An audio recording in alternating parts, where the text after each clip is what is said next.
Ce samedi 20 mai, les téléspectateurs découvrent les Supercross Battles de la nouvelle saison de The Voice. Noshka, talent de l'équipe de Big Flo et Oli, a été éliminé face à Misha, de l'équipe d'Amel Bent. La jeune femme est revenue en exclusivité pour Télé Loisirs sur sa dernière émission et sur sa relation singulière avec Big Flo. Lors du prime des Supercross Battles de The Voice diffusé ce samedi 20 mai, Noshka, un talent de l'équipe de Big Flo et Oli, a été éliminé face à Misha, un candidat de l'équipe d'Amel Bent. Pendant toute l'aventure, la jeune femme a eu une relation singulière avec son coach Big Flo qui n'a jamais caché quel était son coup de cœur de la saison.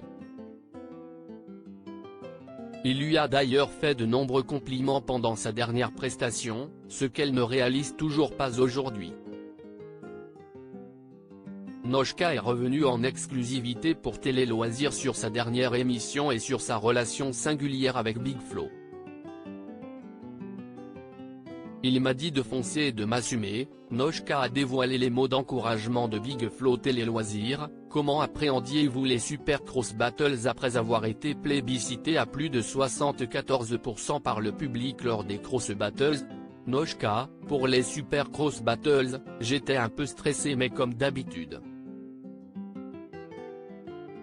J'avais surtout hâte, mais je n'avais pas du tout envie de passer contre quelqu'un avec qui j'avais un lien ou un ami.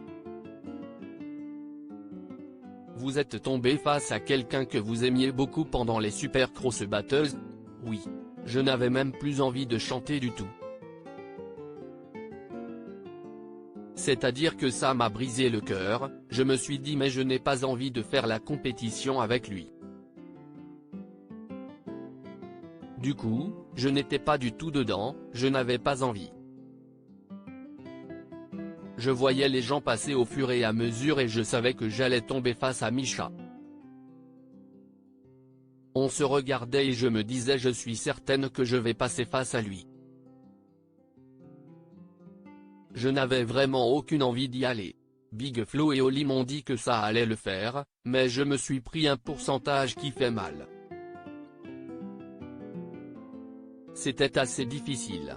Avant que vous ne montiez sur scène, Big Flo vous a conseillé d'accentuer votre différence et de ne pas en avoir peur. À quoi faisait-il référence? Je pense qu'il appuyait vraiment sur ma personnalité. Je n'ai pas une grosse voix, mais j'ai vraiment un univers. Il m'a dit de foncer et de m'assumer. Cela vous a aidé? Je pense que oui. Mais en même temps, je suis parti en me disant que ce serait la dernière fois, et je sais que je l'avais déjà dit pour les Cross Battles. Cette fois-ci, ce n'était pas parce que j'avais peur de la personne contre qui je passais, c'était simplement parce que je n'avais plus envie de jouer. Je me suis dit bon, là je sais que je ne vais pas être dans le jeu. Je partais un peu en me disant que j'allais chanter, puis voir ce qui allait se passer. C'est pour ça que Big Flo m'a dit de prendre tout ce que j'avais en moi. Mais je pense que ce n'était pas la bonne.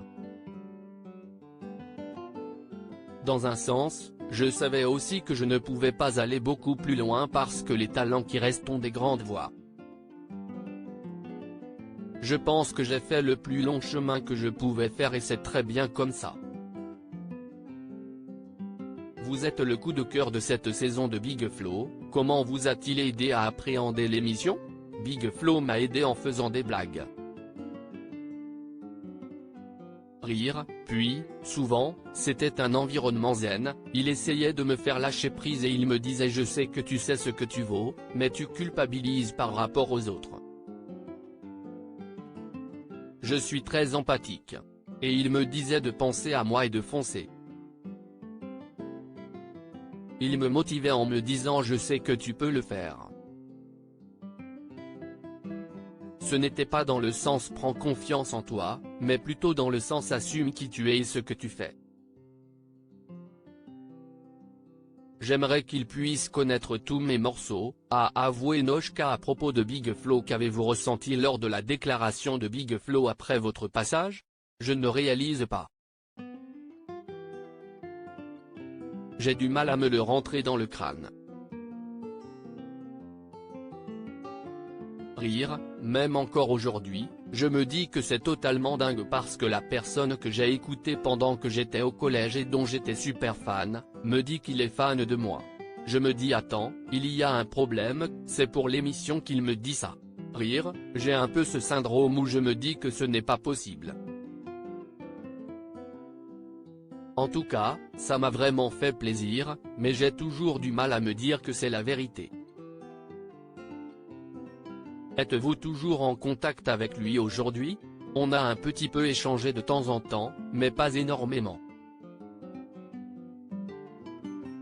Il m'avait demandé si j'allais bien lorsque les diffusions sont arrivées, si je le vivais bien puisque j'ai eu un pic de visibilité. Puis, on a un peu échangé, mais rapidement. Je pense qu'avec la fin de l'émission, puisque je ne serai plus leur talent, peut-être que cela va évoluer. Je ne sais pas. Vous avez envie de pouvoir lui montrer vos projets? J'aimerais énormément. J'aimerais qu'il puisse connaître tous mes morceaux ou encore ne pas forcément parler musique, mais parler de tout. Mika a décidé d'attribuer ses 10% à Misha. Quelle a été votre réaction en découvrant son choix? Pour le coup, je n'étais pas attaché, parce que même sans les 10%, il me devançait énormément. Je me suis juste dit que Mika n'avait pas cerné mon univers et qu'il n'avait pas compris qui j'étais. Vous avez proposé plusieurs réinterprétations et compositions pendant l'aventure. Cela vous a aidé à montrer aux téléspectateurs quel artiste vous êtes réellement? J'avais vraiment besoin d'être cohérente avec moi-même et mon univers musical pour pouvoir prendre du plaisir sur le plateau quand je chantais. C'était réellement important pour moi de faire les instrumentalisations. Quels sont vos prochains projets? Je sors un EP le 26 mai, dans une semaine, avec un clip également qu'on a filmé il n'y a pas longtemps. Je continue mon chemin. Je vais sortir mes projets et faire des concerts. À lire aussi The Voice, on connaît la date de diffusion de la finale de la saison 12.